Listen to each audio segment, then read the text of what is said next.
Hello guys, আবারও একটা ছোট্ট ব্লগ নিয়ে চলে আসলাম। তো আজকের দিনটা একটু বৃষ্টি বৃষ্টি ছিল, তাই দিদিকে বললাম যে দিদি আজকে চটপটো কিছু বানানো যাক। তো আমার দিদি বললো 3টে আলু নিয়ে 3টে আলু দিয়ে কিছু বানানো যাক। তো 3টে আলু নিয়ে চলে আসলাম। আমার দিদি 3টে আলুকে এখন ভালো করে ছুলে নিল, নেওয়ার পরে ধুয়ে নিল জলের মধ্যে দিয়ে।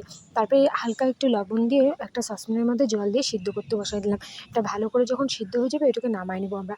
নামাই নিয়ে ভালো করে একটা পাত্রের মধ্যে দিয়ে শুকায় নেবো, যাতে এক ফোঁটা জল না থাকে। জল থাকলে কিন্তু হবে না মচমচা, সেই জন্য আমরা ভালো করে এটাকে শুকায় নেবো ফ্যানের নিচে দিয়ে। তো আমরা এখন উঠায় নিচ্ছি এটাকে ভালো করে।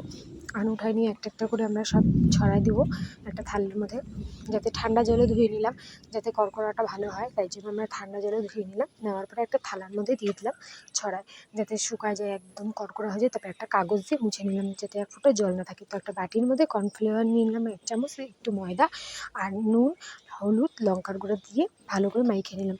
মাখিয়ে নেওয়ার পরে এটাকে আমরা আলুটা দিয়ে দেবো, কাটা আলুগুলো সব কটা দিয়ে একটা একটা করে ভালো করে মাখিয়ে নেবো। তো এটাকে ভালো করে এখন আমি মিক্সড করতেছি, যাতে ভালো হয় জিনিসটা।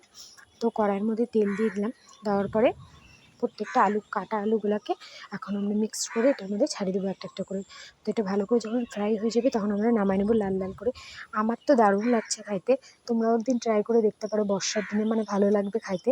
তো তোমরা ট্রাই করে দেখো একদিন, ভালোই লাগবে। একদম সিম্পল আর একদম মচমচা হয়েছিল খাইতে। আমার ভাগ্নির তো দারুণ লাগছে খাইতে, আমারও দারুণ লাগছে, সত্যি খুব টেস্ট হয়েছিল। আমি ভাবতে পারিনি এতটা টেস্ট হবে। তো দেখো কত সুন্দর মচমচা হয়েছে। একটু লেবু দিয়ে দিয়েছিলাম যাতে আরও বেশি টেস্ট লাগে। তো আমার ভাগ্নির দেখো খুবই ভালো লাগছে। তো আজকের ব্লগ এতটুকুই, বাই বাই, টাটা।